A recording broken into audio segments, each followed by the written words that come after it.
Welcome to Storyteller Nigeria channel. I'll go by the name East Coast Prince, and if you are joining us here, don't forget to like and subscribe on this one.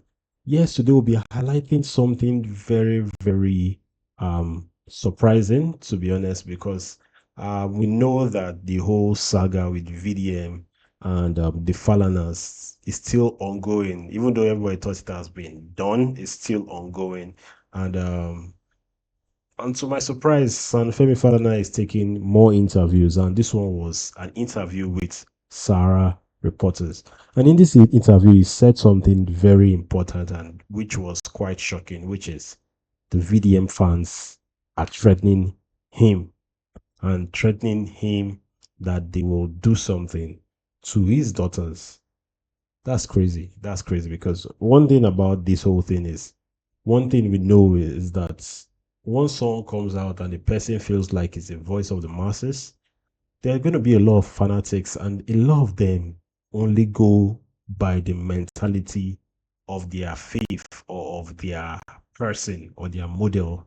And this is what we get, especially in a country like ours, where the economy is terrible and people are looking for something to believe and something to hold on to. VDM has come out as like the voice of the voiceless and the savior of the masses type of guy, activist, the activist VDM, of which he has a lot of fans. And the thing about these fans is that sometimes fans can be toxic.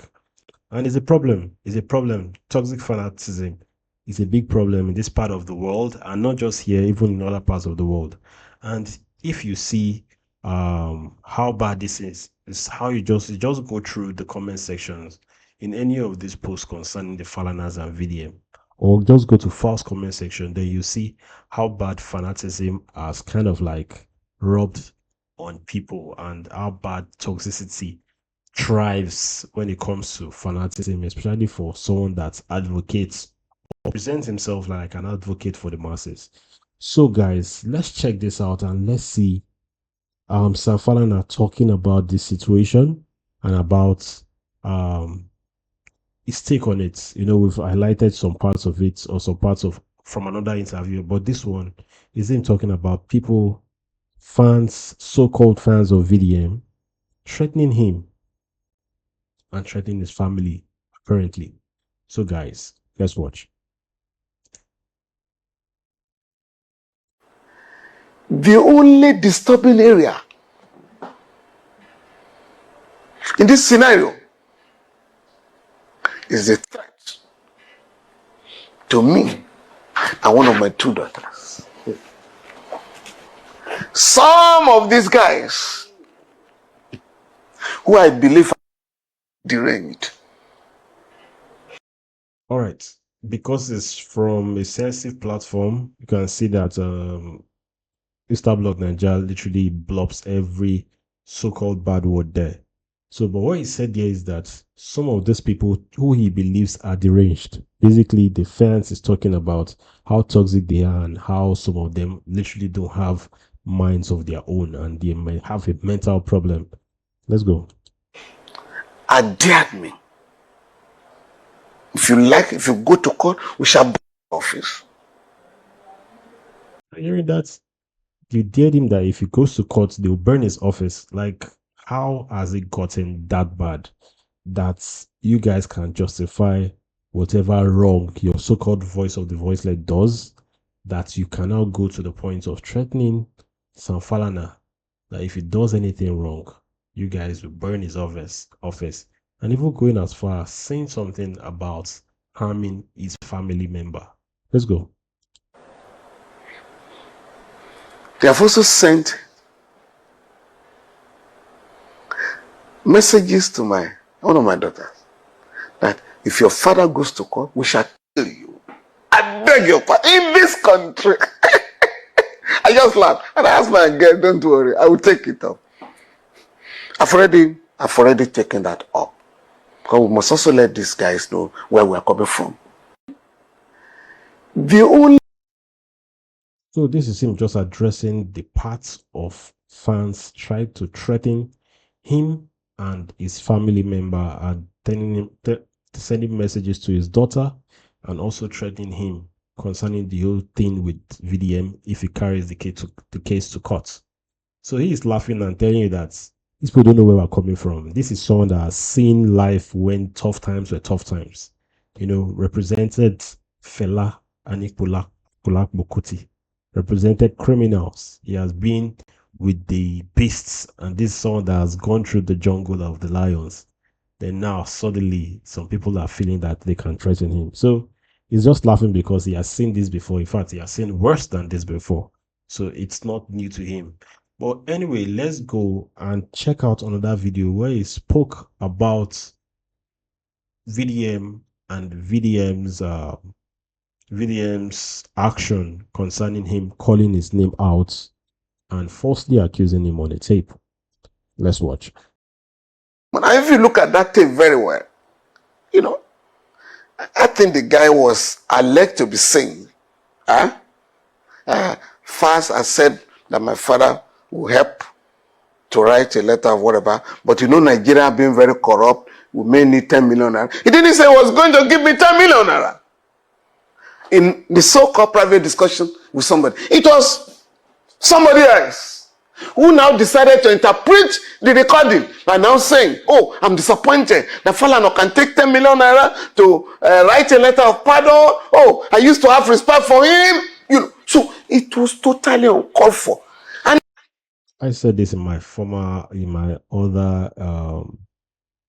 other reaction, in my other video. I said it that what VDM assumed there was not in any way related to what was narrated there. What he drew out from the video was totally off what was narrated there, because there was no part in the video where Bobrisky outrightly linked the 10 million naira to FEMI FALANA. There was no part of the video that it was linked. He only said Faust kind of like connected him to FEMI FALANA for a presidential pardon, referred him to FEMI FALANA for a presidential pardon. Then he went on to continue his story, of which he now mentioned the 10 million naira, but there was no outright linkage, of which, if you want to draw that into context, into what VDM did, you can maybe see why VDM could do like that. But the way VDM went on his own, it was totally emotion based, without being very logical in the context of the video. So that's why it's the FEMI FALANA is talking like this, because this is exactly what I got from the video. Let's listen. And if you now say I'm your uncle, as we are being told now, why did you not put a court through? This is the allegation flying around. Is it true that you were going to, or that you had collected? Because they say I had collected 10 million naira to write a letter of pardon for a convict. Again, as I said, it is not part of our practice. Let me get your perspective on things. You've mentioned that you will pursue civil proceedings instead of criminal charges against a very dark man. Why did you choose this route? And I'm sure you have also explored the Cybercrime Law Act in order to file charges against him. Why have you decided to pursue civil proceedings? Frankly speaking, many people, including senior lawyers, suggested that I should file a criminal complaint. So in February this year, the National Assembly... All right, so yeah, he was just saying exactly what he has said before concerning VDM, asking a very valid question. If you say I'm your uncle, because you saw the video that VDM came out and was like, my uncle, I respect you, sir. You did this for us. You're a mentor I look up to. If VDM really saw Sam Falana in that regard, why didn't he put a call through? That's a very valid question. And now they're asking him that. What happened? Why following civil proceedings instead of criminal charges against him? And he wanted to go on to say the story of which I've touched on in the past video, of which I'll just highlight to you. Currently, he and a team of lawyers, they are working to decriminalize media expression, so that content creators can actually express themselves fully through the media, and there shall be rules and legal rules on what to do and how far people can go and justice. So since they are working towards that, him charging VDM will now almost be like a conflict of his agenda, because he wants content creators and people that express themselves and talk about the government through the media to have a say and to have a pure legal defense. That's what he's working on with a team of lawyers, for justice for the content creators and the people that are expressing themselves, so that they're not being falsely criminalized because of being a voice to the people. And since he's working on that, that's kind of like made him to calm down on this VDM situation and not chase legal charges, because what VDM is doing literally is media expression, but he did it in a bad way, of which he kind of like not took regard the libel law, which actually highlights cases of defamation. For VDM fans that have been shouting, why did he take on? Why is he not focusing on Bobrisky? Why is he not focusing on Bobrisky? Bobrisky wasn't the one who came out to talk against Sam Falana. The only reason why Sam Falana is even talking about this is because VDM called him out outrightly in public concerning this. There was no way Bobrisky did that. Whatever he did, whatever video that VDM is bringing out, that one is bringing out a video of Bobrisky's private discussion.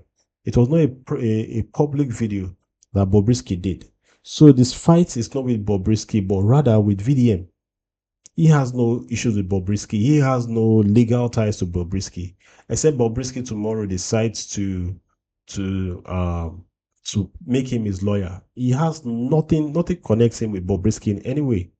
So this is the reason why he is talking about this, is because VDM outrightly called his name, and he didn't call his name in a positive light, but rather in a negative light, and one that kind of like taints and daints his reputation. So that's why he's speaking on this matter. So anyway, this is just what the story is, and this is just to highlight how far we've come and the thoughts and the mind of Sam Falana concerning this case at the moment. I hope you guys enjoyed this. I hope you understand this video. If you did, don't forget to like, don't forget to subscribe. I'll go by the name is Prince. This is Storyteller Nigeria, and I'll see you on the next one. Peace.